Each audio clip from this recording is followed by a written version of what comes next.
Om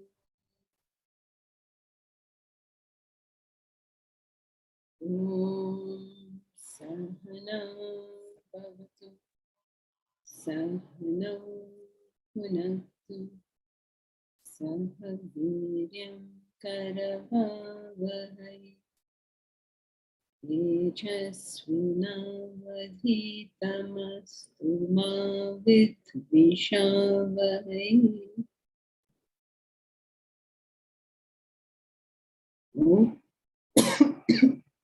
Om Shanti Shanti Shanti.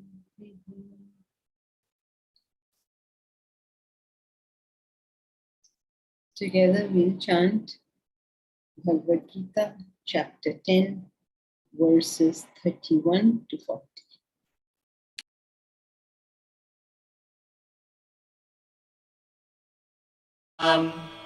Pavanah pavatamasmi Ramah shastrabhritamaham Jhashanam makaraschasmi Srotasamasmi janavi Sarganamadhirantascha Madhyam chaivahamarjuna Adhyatma vidya vidyanam Vadah pravadatamaham Aksharanam akarosmi Dvandvas samasikasya cha Ahamevakshayah kalaha Dhataham vishvato mukhaha Mrityus sarvaharashchaham Udbhavascha bhavishyatam Kirti shrirvacha narinam Smritirmedha dhritikshama Brihat sama tatha samnam Gayatri chandasamaham Masanam margashirshoham Ritunam kusumakaraha Yutam chalayatam-asmi Tejas tejasvinamaham Jayosmi vyavasayosmi Sattvam sattvavatamaham Vrishninam vasudevosmi Pandavanam dhananjayah Muninamapyaham vyasaha Kavinamushana kavihi Dando damayatam-asmi Nitirasmi jigishatam Maunam chaivasmi guhyanam Jnanam jnanavatamaham Yacchapi sarvabhutanam Bijam tadaham arjuna Na tadasti vinayasyat Maya bhutam characharam Nantosmi mama divyanam Vibhutinam parantapa Esha tuddeshatah proktaha Vibhutir vistaro maya.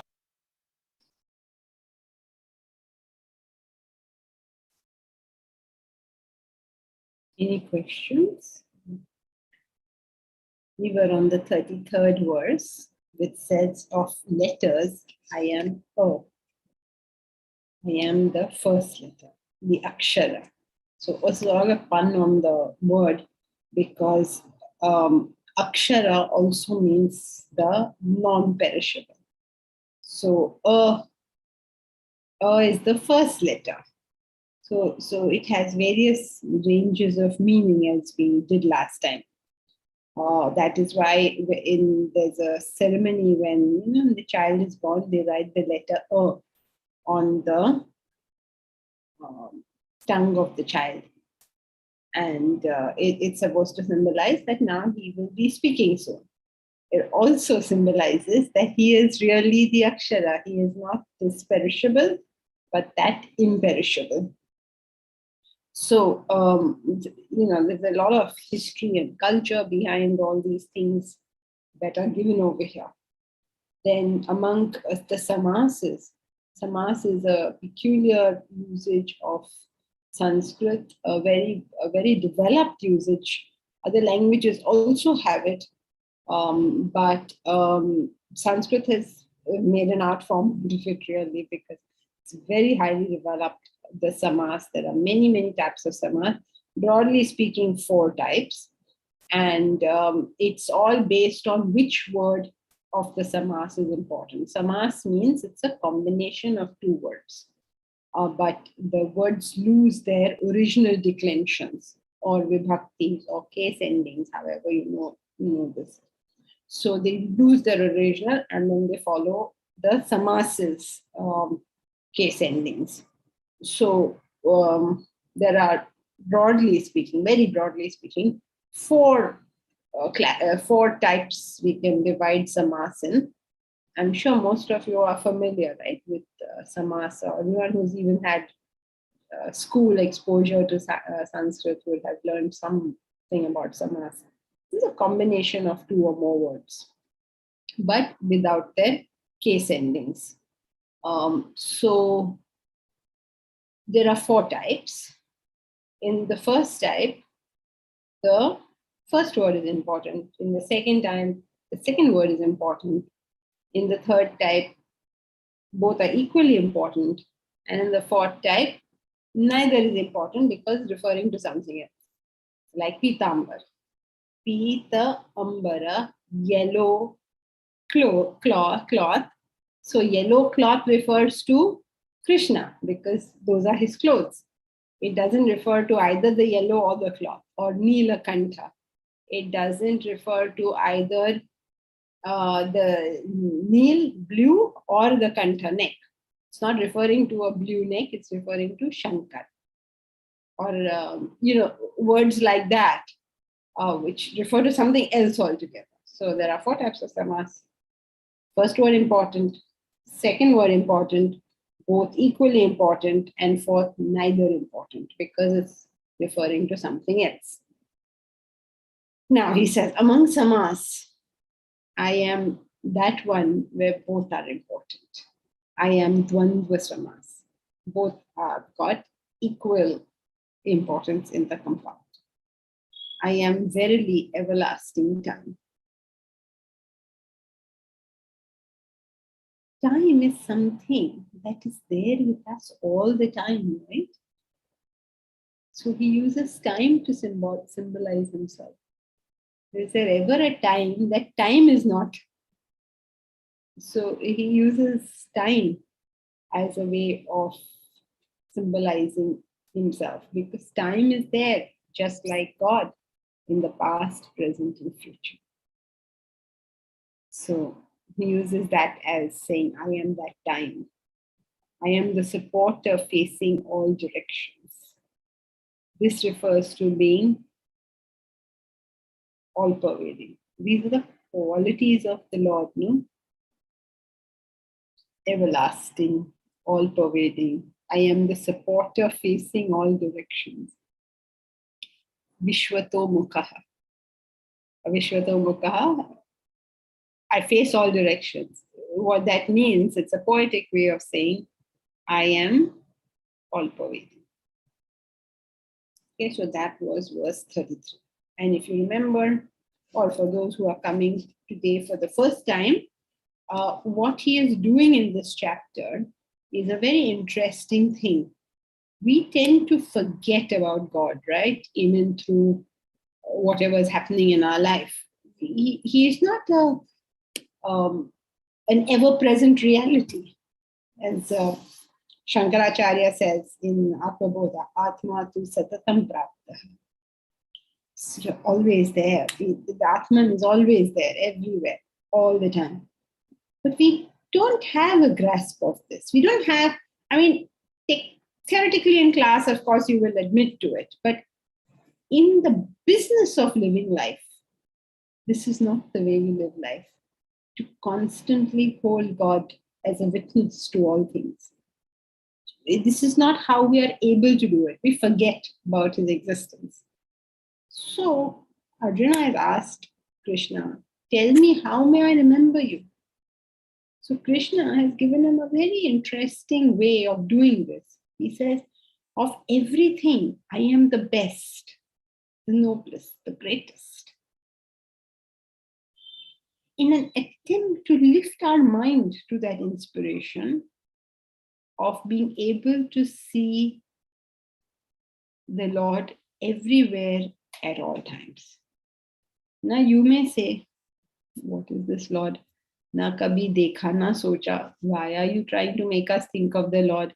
What is the point of it?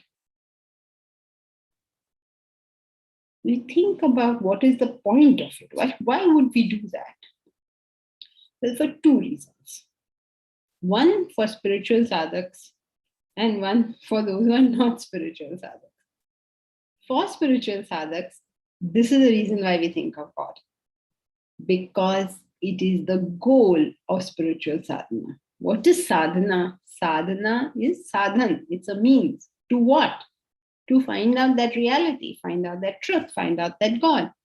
How are you going to achieve it? You can only achieve it through one method, just like any goal in this world can be achieved only through one method, and that is, it must become your life breath. It must be with you at all times. If you forget about your goal, you're not going to achieve it. Even a simple thing like if you want to become fit, it has to be in your mind all the time. You can't say, okay, 1 hour I went for a walk in the morning. No, it is with you when you eat.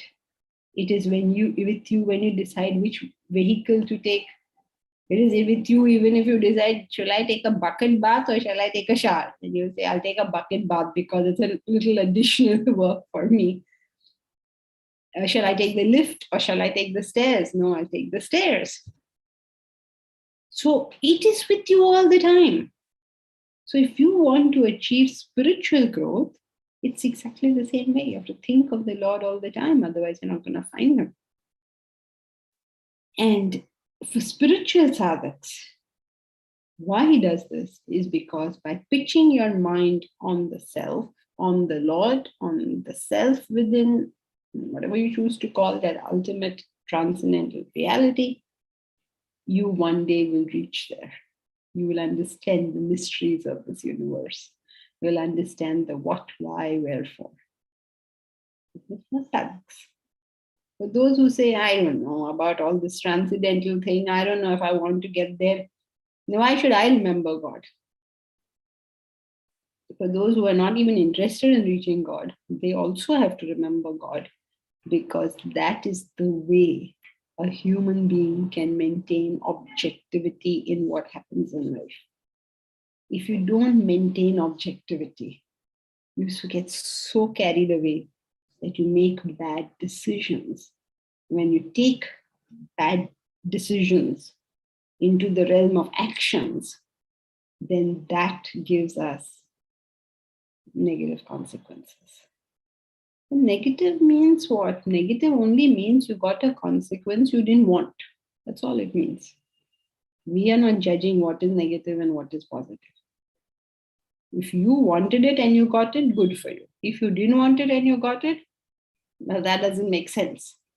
So, by the process of maintaining objectivity, you tend to make fewer bad decisions. And the big question is, how will you maintain objectivity? Any high achiever has to have objectivity or he's not going to achieve anything. But how do you maintain it? You maintain it with the help of the thought of the higher.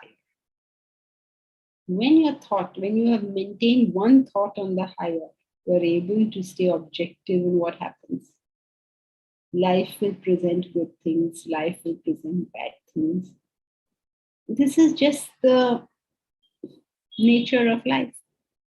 So you understand that now something bad has happened, or now something good has happened.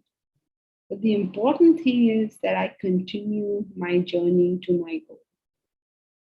So as long as you're able to maintain a higher thought, you will maintain the objectivity. But when you have no fiber of your mind on the higher, you have no option but to get involved. How can you not? You need something to keep you objective. No?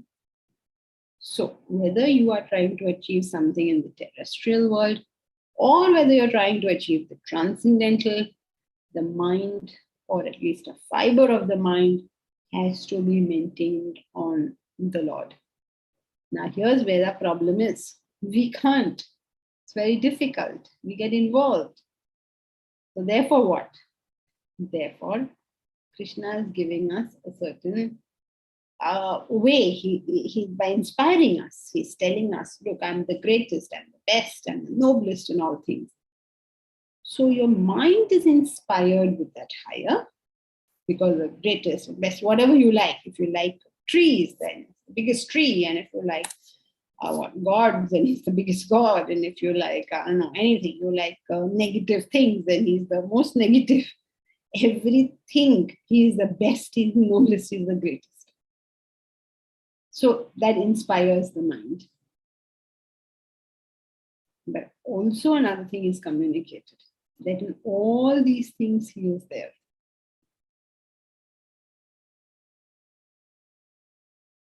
He is the best, the noblest, the greatest, and he is there everywhere. Because that's what he's trying to tell us, right? He's just telling us he's the best because it will make us feel inspired. Suppose he tells us he is the worst. I am an ant. Then you don't feel so inspired. Says among creatures, I am the whale. Then so therefore, like that. But then what happens eventually is, first, even if you see him in the best and greatest things, you eventually begin to percolate it downwards. So you begin to see amongst trees he is there. Amongst clouds he is there. Amongst letters he is there. He stays there in the form of akshara. Amongst sounds he is there. So if you understand that, then you remember that the letters and the sound and the clouds and the trees, all of it, he is there. So that's what this chapter is about. So we just did verse 33. Now we will see more examples of this in verse 34. Everybody's clear about all of this so far, especially people who are new today. Are you clear about what he's trying to do? Because now on are more examples of this. So far also. Okay. Thank you. Preeti, fine. Anyone else?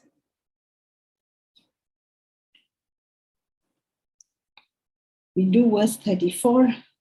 Mrityu sarvaharaschaham udbhavascha bhavishyatam kirti shrirvakchanarina smrutir medha dhrutikshama mrityu sarvaharaschaham udbhavascha bhavishyatam kirti shrirvakchanarina smrutir medha dhrutikshama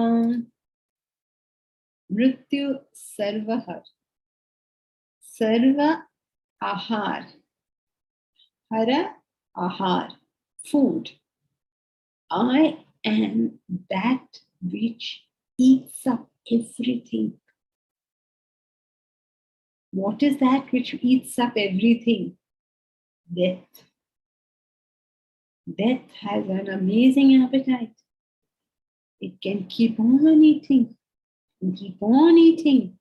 There is no end to what death can eat up. Even Kabir Das says that. He says we are like chana in the hands of Yamraj. Kuch mukh mein, some he has eaten. Kuch god mein, some are still there. He's about to eat them. Mrityu Sarvahar. He eats up everything. He's all devouring. So difficult for us to understand that because we treat death as something painful. And we believe God has got nothing to do with anything painful. And if there is something painful, we'll ask questions like, oh God, why did you give me this pain? He says, I am that death. Because it's another aspect which is all pervading, isn't it? I am the end of things. How can I not be? Because that is an all pervading thing. Anything you see, it will end. All of us who are in class today will not be in this class 100 years hence. So we won't be there. We'll be wiped out from the face of this earth. People who were there 100 years hence, they're wiped out now. And how many in the past have gone? And yet today, if somebody dies who's close to me, I will be weeping. I will be surprised. I will say, how did this happen to me? God, why did you do it to me? I don't know if you have ever heard of Arthur Ashe. Have you heard of Arthur Ashe? He was a black tennis player who reached what? Number 1 or number 2. He was really at the top of his game. And I'm emphasizing the fact that he was black because in America, the blacks tend to be treated not so well. As badly as we have treated some of our people, that badly or worse, they have treated these people. So very, very sadly, in human society, there's always somebody who's up and somebody who's down. And this is normal, but this will always exist. But unfortunately, those on top seem to think that we have the right to teach those at the bottom badly. Like how we sometimes take liberties with our staff or something. We feel we have the right, we're entitled to treat people badly. And it happens at a social scale. When everybody does it, it happens at a social scale, and then it's really bad. Now imagine this is the 1940s or something. When was Ajay will know what was Arthur Ashe's days. Ajay is our tennis champion, by the way, in class. He also has an international ranking and all. Cool, huh? So he'll probably know when like many years ago, like I think he died in 73 or something. Many years ago. So you can imagine how bad the state was. And he became number 1 in the US. So you can imagine what amount of difficulties he must have surmounted, right, to get up to that position. It can't have been easy for him. And he's very, very great, supposed to be a very, very graceful and very mature sort of player. Now, Arthur Ashe, at the top of his career, suddenly had this heart condition and his heart was deteriorating. So they did a bypass on him. And when they did the bypass on him, he got blood transfusion. He had a heart bypass. This is all as tennis champ, okay, number 1 in the US. And then he got a heart, for his heart problem, he got bypass. During the bypass, he was given blood. And during that blood transfusion, he was given AIDS. He was given HIV. Can you even imagine how it is for that chap? He must have been thinking, okay, I'll get a bypass, maybe I can play. Who knows? The option exists for him. And then he finds out that he's got AIDS. And you can imagine what can go on in this person's mind. And then, like later years, he didn't tell people right then because you know how he would have been further stigmatized, one would imagine, for having this. For no fault of his, he was just given a blood transfusion that went wrong. Then at some stage, he publicly, 10 years later or something, he publicly announced that it was it. And people asked him this question. He was asked this question. Do you ever ask, oh God, why did this happen to me? After all the trial and tribulation, after all how much struggle, you reach number one, and then this happens to you. Do you ever ask this question? Oh God, how did this happen to me? To it, Arthur Ashe gave a very, which eventually became a very famous answer. He said that if I say to God, now when all these bad things have happened to me, oh God, why me? Then I should have asked it earlier also. When all the good things happened to me, oh God, why me? If I didn't ask it then, why am I asking it now? Can't have been. Sorry, I've just read the quote on the chat. Exact quote. Oh. This is his quote. The world over, 50 million children start playing tennis. 5 million learn to play tennis. 500,000 learn professional tennis. 50,000 come to the circuit. 5,000 reach the Grand Slam. 50 reach Wimbledon. 4 to semi-final. 2 to the finals. When I was holding a cup, I never asked God, why me? And today in pain, I should not be asking God, why me?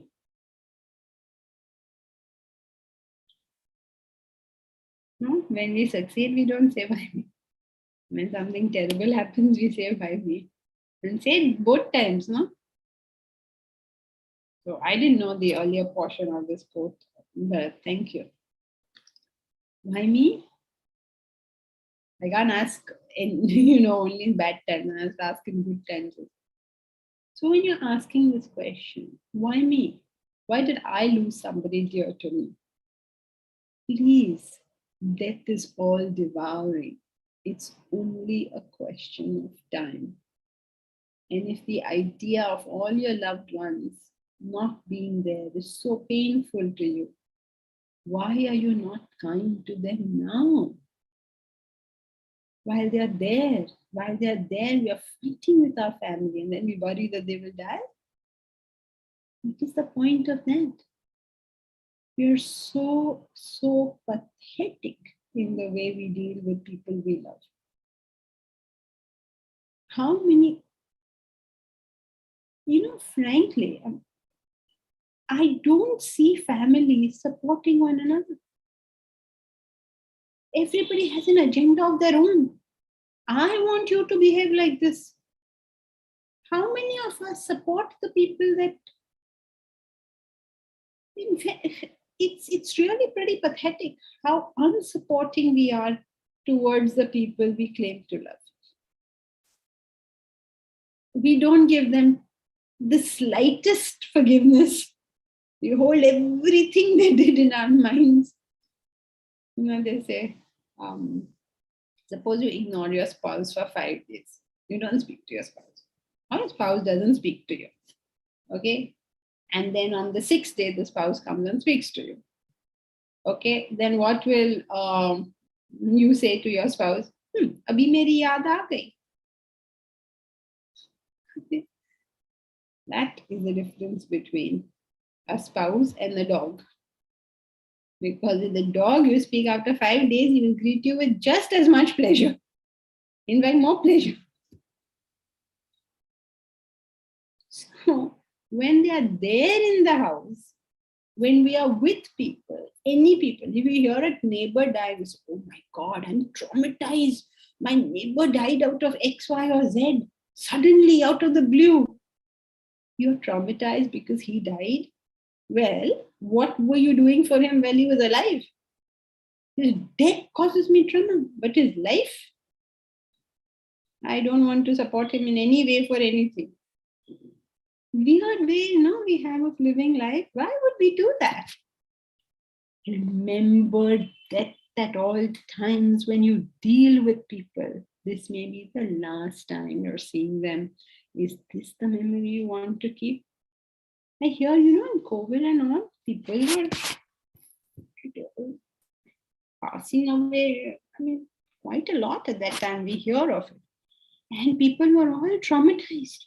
They say, I'm traumatized. I heard 5 people have passed away today. You're traumatized because those people have passed away, those who you have never heard of, never thought of, never cared about, never did anything for, and you're traumatized.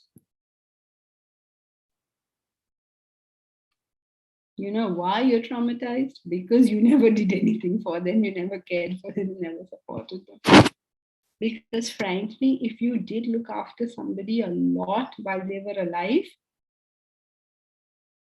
the fact that you did your best for them will support you when they are no more.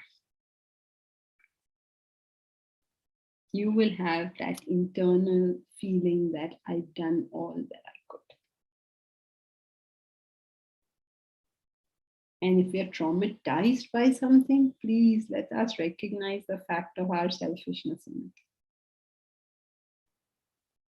So at all points, so he's drawing our attention to it. He says, I am Mrityu, Sarva Ahara. Everyone is my ahar. Everyone is my food. Those who are crying for those who have passed away, they are also my ahar.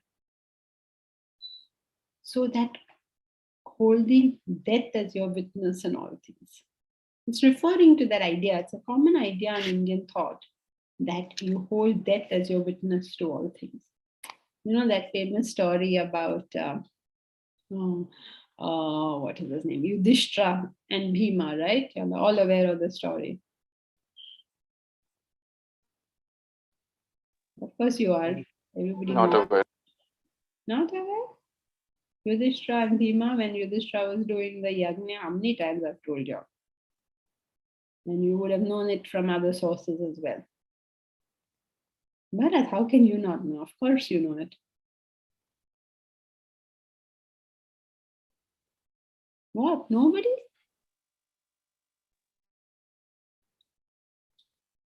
Please put on your videos. I will know that you all are actually here and I can see that you all are listening. Janki ji, is it hello? Yeah, go ahead, Manoj. Yeah, is it the story where Yudhishthira says, "Come tomorrow for the thing," and he says he starts laughing. Bhima starts laughing. Yes, very good. You all have heard this story, right? No? Of course you all have. The story goes. Yeah, of course. I think I have told you myself. I must have, at least at some point. If Shivansh says, I can understand. But the rest of you have to know. Priya, you also? Okay. The story is, there was a massive yagna. Actually, Manoj has told the story very succinctly. There is nothing more to the story. There was a massive yagna. And in that massive yagna, Yudhishthira gave everything. He gave everything away also. And then a Brahmin came and he asked for something. But he had actually given everything away. So he said, you come to the darbar tomorrow, I will give it to you. Because Yudhishthira was a Danveer, no? So he gave it.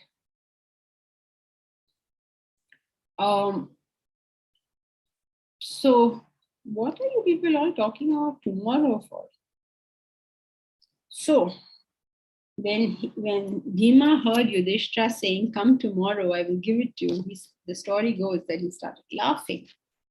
And Yudhishthira turned to him and said, what do you mean by laughing? Are you suggesting I will not give it to him tomorrow? He says, brother, I know how powerful you are, but have you conquered death? It is not that, but I didn't know you had conquered death. It is not that Yudhishthira means to default on his promise, because that will not happen. But if you're planning to give it now, because you have no idea what will happen in the next minute. You have really no idea. You live life with that recognition that this moment, what is that song? Ye pal, bas yahi ek pal hai. Aage bhi jaane na tu. आगे भी जाने ना तो, पीछे भी जाने ना तो, जो है बस यही एक पल है.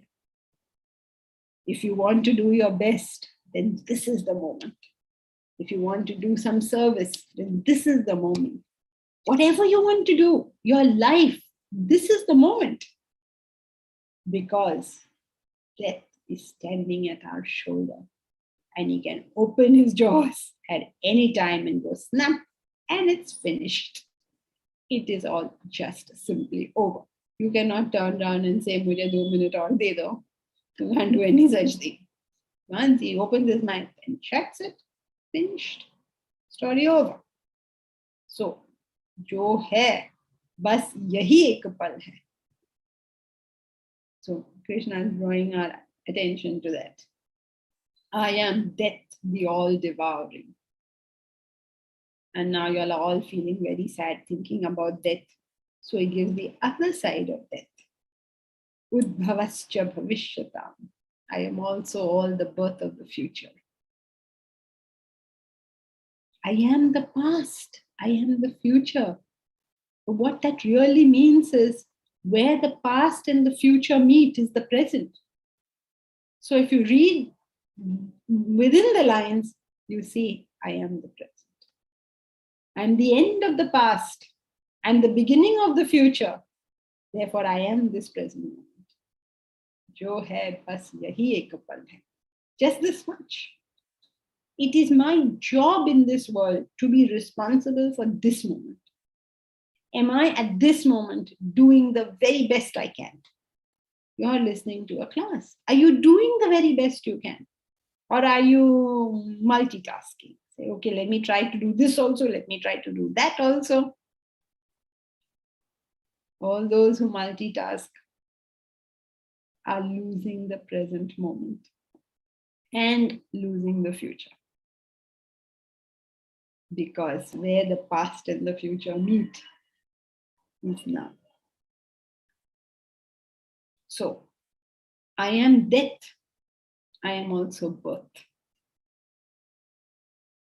So now don't say, oh, he's so terrible and bad. So he's saying, please, I am birth also. Because birth and death are just two sides of a coin. And the Indian tradition worships this meeting point of the past and the future, of death and of birth. It's worshipped in something known as Sandhya Vandhan. I don't know if you've ever heard of that. There are the 2 times of the day called Sandhya. Sandhya is the what? Is the point where day and night meet. So it's not night is over, day has not still started, and the other way around, day is over and night has still not completely started. I mean, that middle point where the day and night meet, they're the 2 joining things. Yes, it is dusk, it is also the dawn. So it is usually we do Gayatri mantra at that time. So we are worshipping that this present moment is the end of the past and the beginning of the future. Mrityu sarvaharashchaham udbhavascha bhavishyatam. What is of the bhavishya? What is of the future? I am the udbhava, I am the beginning. I am the end of the past, I am the beginning of the future. Therefore, I am this present moment. So, you see, each line, you can look at it in various ways. So you can look at it as, take these 2 sentences together, in which case he says, I am this present moment. Or you can take it as, I am the past, I am the future. I am death, I am birth. I'm all that you don't want to end but ends. And I am the birth of new things. And the death of the old and the birth of the new is the way the world runs.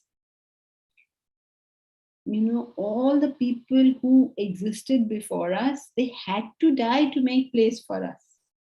And we will have to die to make place for new people.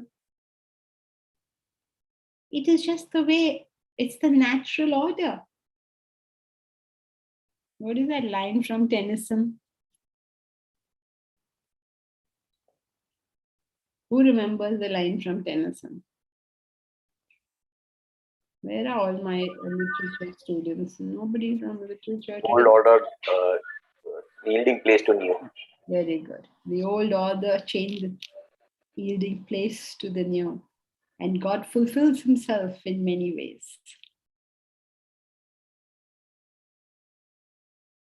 We cannot, no? You remember the poem, What the Arthur? Death of Arthur. Arthur is going away. And all that wailing, he says this, that the old order changes. King Arthur has to die one day and yield place to the new. And God fulfills himself in many ways. God fulfills himself in many ways. Goodness can come about in many, many different ways. In ways that we don't understand, maybe. God is mysterious. Karma is mysterious. We don't know how it is beneficial. We just have to keep the faith that it is beneficial. And we do what we can to make it as beneficial as we can.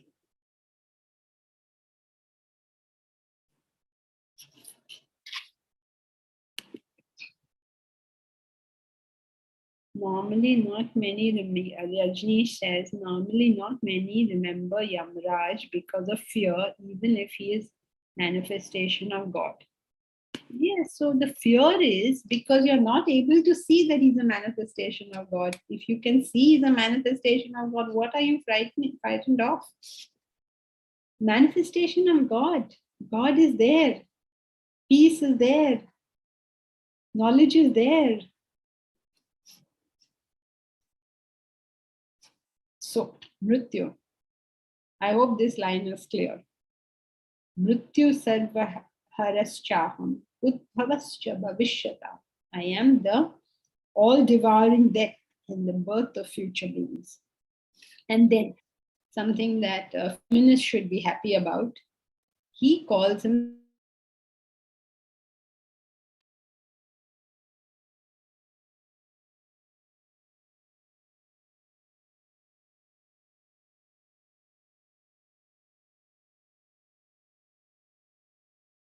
all the feminine qualities. These are goddesses, they're deities, only showing these are feminine qualities. So what are the feminine qualities? I am Kirti, fame. Fame in the sense of as differentiated from infamy, in the sense of negative. Fame means you are famous for doing something good, in that sense, fame. So Kirti. Shri. Shri, you know, of course, every Indian knows who Shri is. Who is Shri? Lakshmi. Lakshmi. Everywhere we write Shri, Shri, Shri because we are in love with Lakshmi. So we write Shri. All the time we want it. So Shri. Vak. Vak is the goddess of speech. You can easily see that Vak definitely has to be a feminine deity, right? Suppose you make speech a masculine deity, then there will be only silence. There will not be speech at all. So women can speak. So Vak is a feminine deity. Then Smriti. Smriti is memory. You know how women can remember everything. All birthdays, all anniversaries, all who did what to whom, who got married to whom, how many children they had, then whose children was married to whose children. All this women can keep complete track of. Medha. Medha is intelligence. Intelligence means you're able to make connections. Dhruti, firmness. Kshama, forgiveness. That is why even Dharti is supposed to be all forgiving, right? The Bhumi is supposed to be all forgiving. So femininity is in forgiveness. So he's saying among Narina. Narina means among Nari, among the feminine. I am these best qualities of womanly behavior, which is Kirti, Shri, Vak, Smruti, Medha, Dhruti, and Kshama. I am fame, prosperity, speech, memory, intelligence, firmness, Dhruti, and Kshama. Now you say, why firmness? Firmness because a woman's love is very firm, isn't it? If when you love a mother who loves her child, she's not going to decide halfway through that I don't love this child anymore. However that child behaves and whatever their relationship, she'll always maintain that. So there is a certain firmness in the behavior. So these are supposed to be the feminine qualities. Feminine qualities, the root of a feminine quality is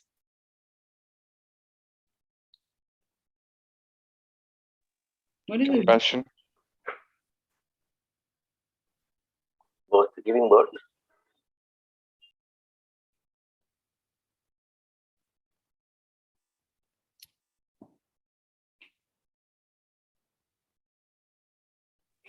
Love? No. Preservation. Yes, Deepak, yes. Conservation, preservation. That is the root of the feminine. You see, no? Don't you see women, they are more interested in preserving things and conserving things. If you go to a shop, who does the bargaining? The woman will do the bargaining. Bhaiya, 20 rupees ka tomato hai, 15 mein de dena. She will spend 10 minutes on discussing 15 ki 20, then they will settle on 18. All this they will spend. In the meanwhile, the husband is completely fed up and said, just give him his 20 rupees and let's go. Okay, so no, she will stand there and not only bargain, they become pally with the guy. She said, Bhaiya, aise kyun karte ho? Kya rakha hai? Like there's a full tamasha going on there. And the man is like, can you just get the tomatoes and go? So men hate to go with women shopping because a woman will stand there, then she will say, Bhaiya, aapko kaise laga? That man is saying, why will he tell you his opinion? If you like it, you buy it. So there's a whole drama going on there. Why is she doing all that? Because her tendency is to conserve. So even in olden times, when you hear that the cavemen lived. So what did the cavemen do? In our concept, we don't know what they did. They went out on the hunt. And what the women do? They stayed behind and looked after the children. They looked after the hunt, means they cooked the hunt and all of that, while the men go out and do it. So the essence of the quality of feminism is to be conservative. And the essence of the quality of masculinity is to be explorative. Now, these are qualities of femininity and masculinity. It doesn't necessarily have to do with physical maleness or femaleness. When we say these are the qualities of masculinity and femininity, we mean this is how the wide majority is. Because there are many men who will go to the market and bargain for 2 rupees and 3 rupees. They do that. And when I told you the story about how the woman bargains so much, many of you would have said, no, my husband bargains more than I do. That is why you are in the class and he is not. Because the quality of conservatism is a feminine quality. Qualities are, remember, mental. They're not in your physical characteristics, they're in your mental characteristics. So the quality of feminism comes from being conservative. The quality of masculinity comes from being explorative. Now, most feminists are very happy to read that Krishna calls himself these female deities. What are female deities? Are fame and prosperity and speech and memory and intelligence and firmness and forgiveness. These are all conservative. They're all to do with the world. Good, but amongst the world. So it is a subtle indication to us that we have to go beyond the world. We have to have that purushatva, that explorative quality by which we can consider something beyond the realm of this world. So if you see the first line and the second line together, it is an appeal to go beyond what is currently, or what should I say, what we can currently deal with. We have to understand about the transcendental reality. Not be caught up in how much money we made, how famous we are, how intelligent we are, how good we are, how determined we are.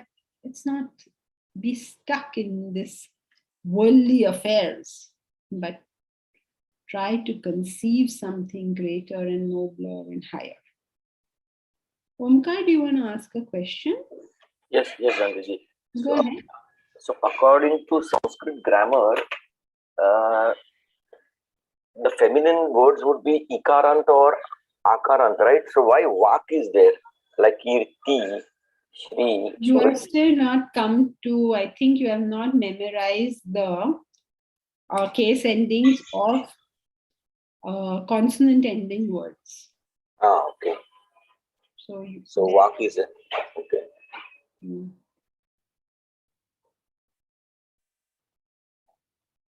So don't memorize it only like that. Like Chandramas, for instance. Chandramas first is Chandramaha. You can't say Chandramas, so it becomes feminine. Don't memorize it like that. Please memorize it in the original way it's given. Otherwise, you make these kind of slips. Okay. So all clear with verse 34. Any problems with verse 34? In the first line, you understand, most importantly, he is the meeting of the past and the future, so he is the present moment. Of course, all the other meanings are there. The easy one is, of course, please understand that we can take Mrityu as our Sakshi.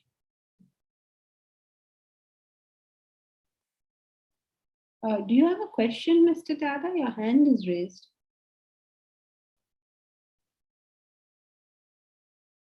You take Mrityu as your Sakshi. That means do you have a question? Yeah.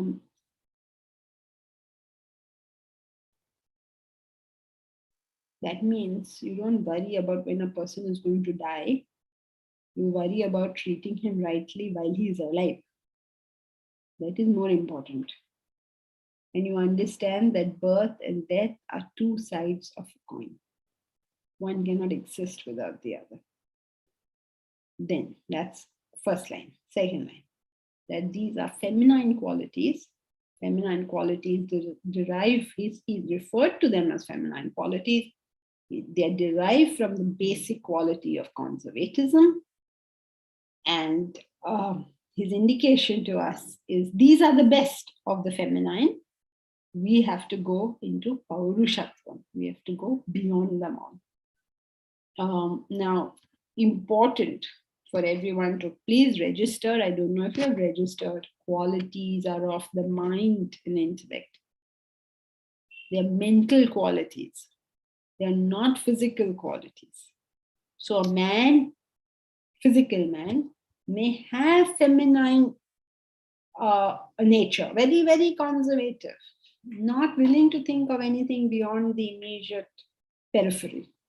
And a woman, I mean woman in the sense of who has a physically female body, may conceive something beyond the terrestrial, something exploratory.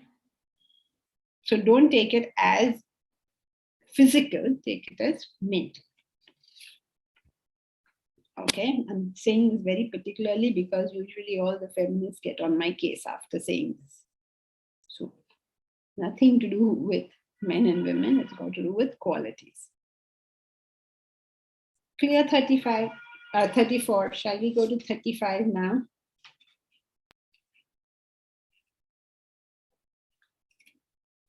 Bruhat samathatha samnam Gayatri Chandasamaham Masanam Margashishoham Rutunam Kusumakaraha Bruhat Samathatha Samnam Gayatri Chandasamaham Masanam Margashishoham Rutunam Kusumakaraha Bruhat Samnam. Samnam means among the hymns of the Samaveda. Samaveda is supposed to be the best Veda. Why is it the best Veda? Because it was the introduction of music. Largely, a large part of Samaveda is nothing but Rig Veda hymns only. But in the Samaveda, what happens is these are now become songs. So they're very melodious, and that's why it's poetically. There's no comparison between the Vedas, of course. Poetically, it's very beautiful because the sound is so much beautiful. It's not only the hymn, but it's also the music. It's like putting music to poetry. So that's why it's considered better. So amongst them is the Bruhat Sam. It's supposed to be a special variety of hymns of the Samaveda. It's called Brihat Sam because Brihat is the name of the meter. Then what do we have? I am Gayatri of meters. In India, Gayatri is the most, at least this much has come down to us. So most of you would know this. Chandas are the mantras of the Vedas. So of all the chandas, Gayatri is supposed to be the most powerful. You all are familiar that at the time of the Upanayanam or the sacred thread ceremony, Gayatri mantra is whispered in the ear of the child. It's supposed to be the beginning of his, beginning of his journey of education. So he has done that, Upanayanam ceremony is done, and then the child goes off to study with the teacher. So far, he has been homeschooled. Homeschooled, of course, in today's language, but they didn't send the child off to kindergarten and pre-primary and all that. They did it when the child was 7-8 years old. Up to that time, the parents were solely responsible for teaching the child, because that's the easiest way to teach the child, isn't it? When the mother teaches the child, when the father teaches the child, it's so much part of the environment of the house. So early education was at that time done by the parents, and then after the thread ceremony, the child was sent to the Gurukul to do his studies, and then now he was going to return home only on the Guru's instructions. Very interestingly, that convocation ceremony that they had was a ceremony that allowed the now grown child to get into Grihastha. Basically, the convocation told you that he was ready for Grihastha. On the instructions of his teacher only this happened. Unlike nowadays where you finish a little grandchild, I have convocation. Convocation, yes, for kindergarten convocation. Okay, great. We all had to go for kindergarten convocation. And so, over the years, of course, the meanings of these things have changed. But at that time, it was, or at least in the Indian system, it was a permission by the teacher for the student to get into Grihastha. His schooling was over, his education was over, and he had to go on the Grihastha. Grihastha means he is established in the home now, as opposed to being in the as a brahmachari with his teacher. And when he's in the home, he has to take care of, he has to get married, he has to make money, he has to take care of his responsibilities and proceed. So now this Gayatri mantra was supposed to be the beginning of that time. and supposed to be the most powerful mantra of the Rig Veda. We'll talk about Gayatri a little